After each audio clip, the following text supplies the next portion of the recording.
Bonjour à tous. Dans cette séquence, on va tout d'abord traiter un cas de probabilité conditionnelle. Ensuite, on va déterminer la loi de probabilité d'une variable aléatoire. Enfin, on va utiliser une loi binomiale pour calculer une probabilité. Tout ça à travers un exercice qu'on va le traiter question par question.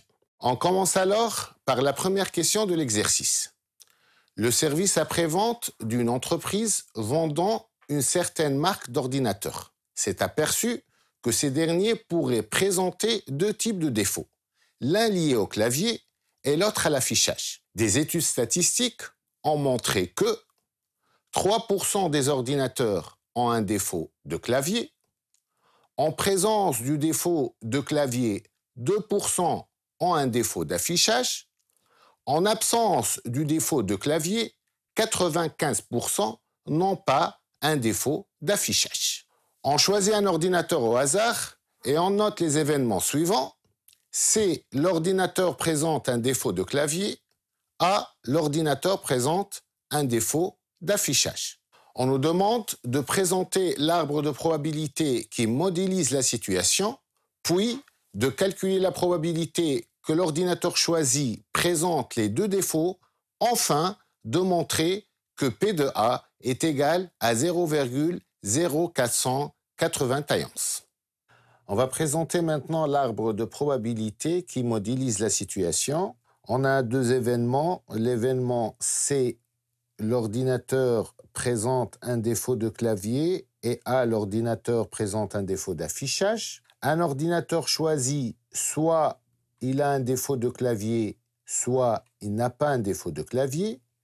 Et d'après les hypothèses, on sait que 3% des ordinateurs ont un défaut de clavier, c'est-à-dire la probabilité de C égale 0,03.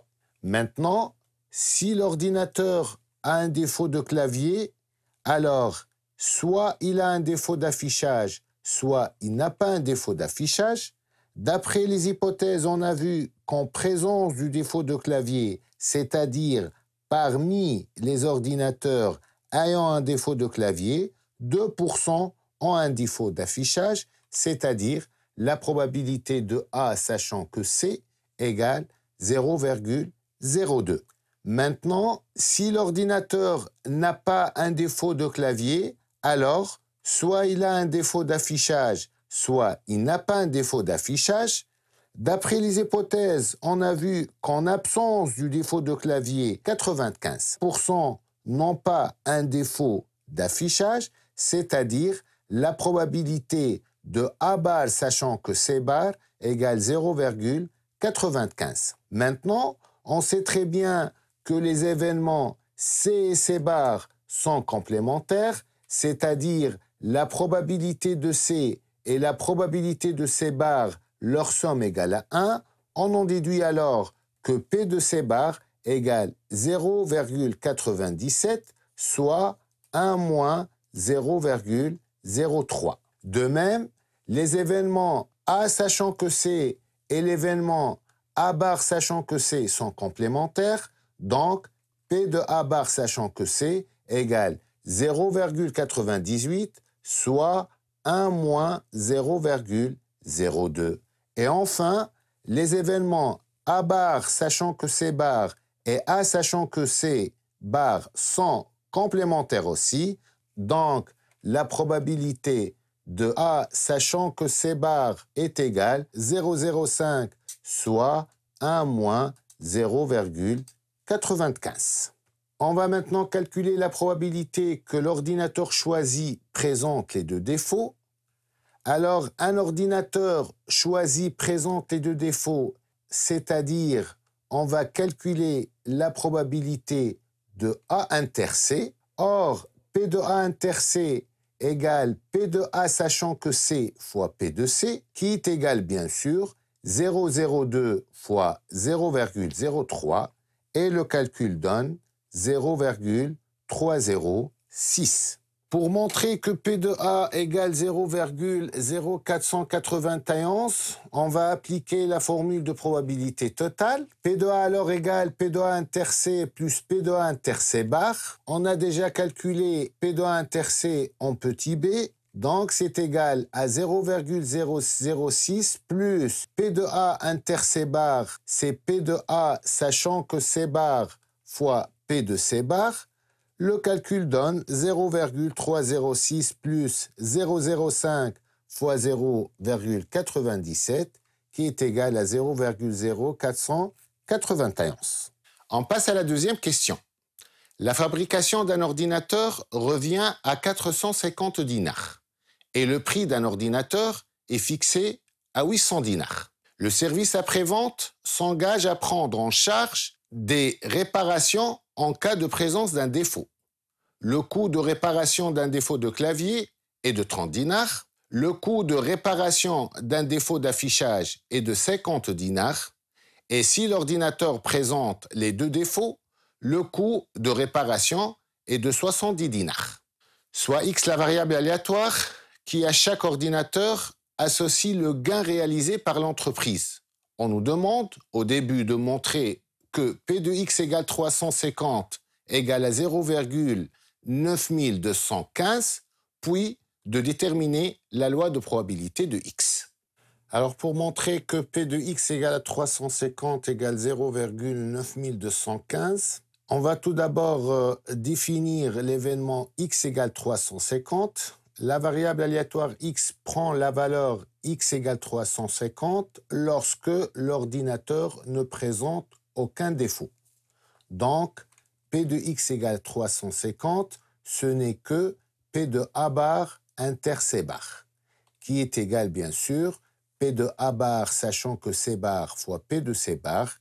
Le calcul donne 0,95 fois 0,97, qui est égal à 0,9215. On va maintenant déterminer la loi de probabilité de X. On va commencer par déterminer les valeurs prises par X. Alors, soit l'ordinateur n'a aucun défaut, soit l'ordinateur a un défaut d'affichage, soit l'ordinateur a un défaut de clavier, soit l'ordinateur a les deux défauts en même temps.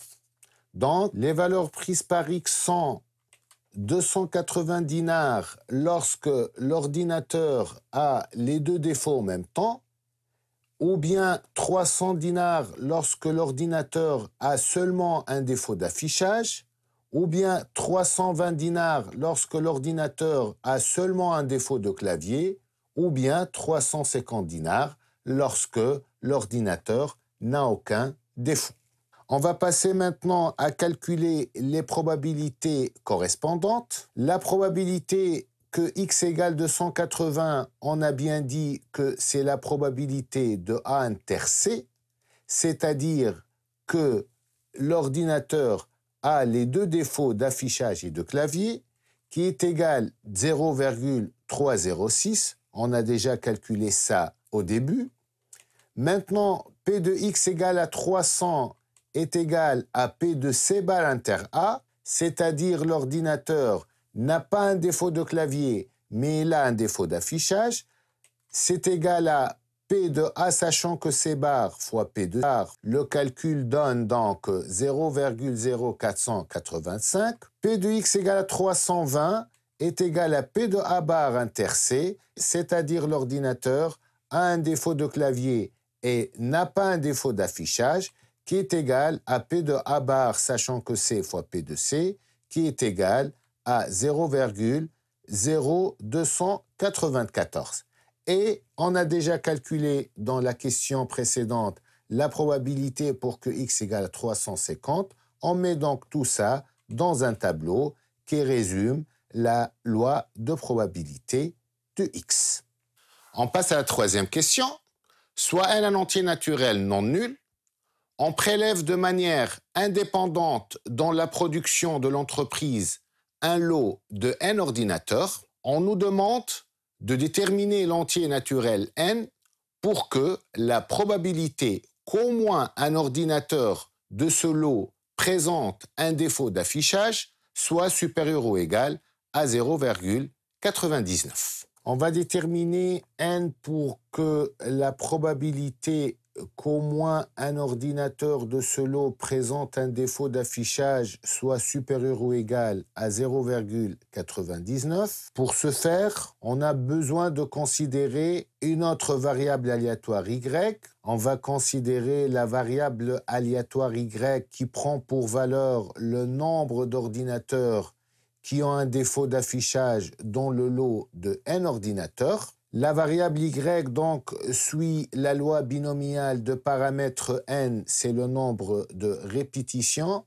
et P de A égale 0,0491, c'est la probabilité de succès, puisque y prend pour valeur le nombre d'ordinateurs qui ont un défaut d'affichage. Alors, la probabilité pour qu'au moins un ordinateur ait un défaut d'affichage, ce n'est que P de Y supérieur ou égal à 1, qui est égal, bien sûr, 1 moins P de Y égale à 0, qui est égal à 1 moins 0,9509 puissance n. Maintenant, P de Y supérieur ou égal à 1 supérieur à 0,99, ça équivaut à dire que 1 moins 0,9509 puissance n supérieur ou égal à 0,99, ça équivaut à dire que n est supérieur ou égal à ln de 0,01 sur ln de 0,9509. Le calcul donne 91,46, soit donc 92 ordinateurs. J'espère que le contenu de cette séquence vous aidera à bien préparer ce thème. Vous trouverez dans la description l'énoncé de l'exercice. Bonne continuation et plein de réussite au bac.